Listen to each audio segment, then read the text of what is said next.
Really good. Active. I felt like I was kind of out there, helping the offense, doing my thing, and just kind of going out there working my hardest and doing what I can do to help this team win, get a W in the column. It's a longer week, some more preparation, kind of just speeding up, growing into what you already did Yep. this past week. Yeah, 100%. And I think this whole year, what's the number one priority? I think it's staying healthy. And I think that's important for me to be in there with the trainers, doing rehab, doing ice baths, doing the things that I can do on a long week like this to keep my body healthy. The NFL season isn't short by any means, and this is my first one, so I'm excited for it, and staying healthy is definitely my number one priority. Being your first one, and we talked last time about how you had to trust Jimmy, but now you've made you had a second quarterback on the week too, and then this week it's still uncertain. So how does that make you? Look, I've since the first day of camp, I've reps with all three of the quarterbacks we got on our team. I'm confident in all three. I respect all three. I know all three respect me and trust me too. That's a decision for upstairs. That's nothing I can control or anything I can do. And I'm a trust they're going to make the right decision. And any quarterback that goes out there, I trust. Anybody on this team, I trust. I know they're going to do the right thing and try to help us the most to win. Being able to work with Hooper, who's been is a veteran of the NFL. How's that working out, dividing the workload? Yeah, Hooper's been great to me. He's been great to me. I've learned a lot from him, and honestly, I think he's learned some from me too. I mean, we've just kind of been out there, being best buds out there playing together. Like, he'll take a rep, I'll take a rep. The cool thing between me and him is there's no selfishness there. It's how are we going to help the team win here? All right, is this person going on a route and then I'm staying in protection, vice versa, same sort of thing. And that's what the tight end room's about. That's what this offense and this team's about. We want to win. We don't really care about the stats or who has this, who has that. We just want to keep winning. Well, we care about the wins. And you've got 2 wins. You're going off to Chicago. You get a third one in the row. What did you see from Chicago? Yeah, really good defense. A little bit more different fronts than we've seen the past couple of weeks. So we've been getting ready for that. We've got ready for that today. They're physical. Just kind of got to get a hat on a hat. Got to keep doing what we've been doing. Communicate. There can't be anybody running through the line of scrimmage free. To Josh, there can't be any miscommunication, mis-IDs, things like that. It can't happen. And that's what we got to do to really get our run game going.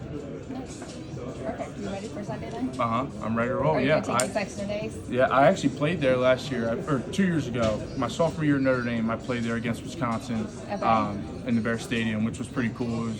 I think it might have been around this time too, so a little bit windy, a little bit chillier. Don't mind at all. I'm from Northern Kentucky, so it's not too far from me, and I'm going to have some family and friends there, so it'll be fun. It'll be a good time. Nice. How many of them are flying in? So a couple of my buddies that are still in South Bend, this is their bye weekend. So they're coming to the game, they're driving, and I think I got about 6 or 7 of my family members flying in. So I'll have my college buddies there, I'll have my family there. It'll be good. Extra motivation. Just exactly what you need. A lot of people are from there. Yeah. Jimmy loves going to Chicago because he gets a lot of family members to fly in as well. Yeah. But you're also familiar with that cold weather and everything. Oh, 100%. So. Yeah, Midwest weather right about this time. It's honestly, this is like top tier weather for me. I love this weather around there. Like it's 50, 55, hopefully a little less windy than it could be. But, it's not as hot. I'm not sweating as much. I keep my hydration in my body, things like that. So it's nice. I don't mind it. Awesome. Well, thank you so much. Yeah, thank you. Appreciate Take care. it. Thanks. Now, Michael, you've been kind of having good games as we progress through the season. How's it feel to finally kind of get let out of the box? Yeah, it feels good. I think I kind of need to stay on the same path of coming in here, working hard, learning as much as I can from the tight ends, from Coach Sherry, from Coach McDaniels. And that's kind of what it's been about. It's been about since the first day of camp and since the first season. All right, you need to get better. What do you need to get better on? Let's lay it out and let's work on getting better at these things. And that's kind of what I've been doing, and it's been working for me. And I've been working at it, and I'm going to keep doing the same thing. 100%. Now, during training camp, a little bit afterwards, you kind of alluded to the fact that the playbook was a little bit different than college. After your last few games, it seems like you're kind of getting things down. Is that correct? 100%. I think sometimes it just takes a second to kind of get adjusted to it, for it to kind of start clicking in your mind. All right, we do this because of this. This is why we're doing this. You're not just doing this for the heck of it or anything like that. And, I think as the season rolls on, it's definitely been clicking more and more. And, the mental mistakes have gone way down to zero. And I'm just going to try to keep doing what I've been doing. Have you noticed defenses playing you a little bit differently the last few weeks since you started kind of progressing, catching? Yeah, I mean, I wouldn't say any different now. I'd say we're focused on ourselves. I'm focused on myself, doing what kind of I can do to help myself get open, to help Josh run, to keep Jimmy protected, things like that. So we're focused on ourselves. We know we've been the ones making the mistakes, and we need to fix that. Now, in terms of this last week, it seems like the offensive line has gotten better. Obviously, you're on the end of the offensive line. What is the mindset of you guys as a whole in terms of making those holes for Josh? Obviously, you getting open down the field when the time comes. Communication. Number one, communication. You got to get a hat on a hat. Without communication and without a hat on a hat, people are going to be running through. The past couple of weeks, we played linebackers where they're really downhill. They're not lateral, they're downhill. They're coming into A gap, B gap, C gap, and so when that's happening, it's really about communication and who's going to come off to get that guy. And we've really been communicating in practice a ton. It's been a huge point of emphasis, and it's kind of translated over to the game. Now, you mentioned friends and family coming to the game. How special is that? Does that change the game for you a little bit?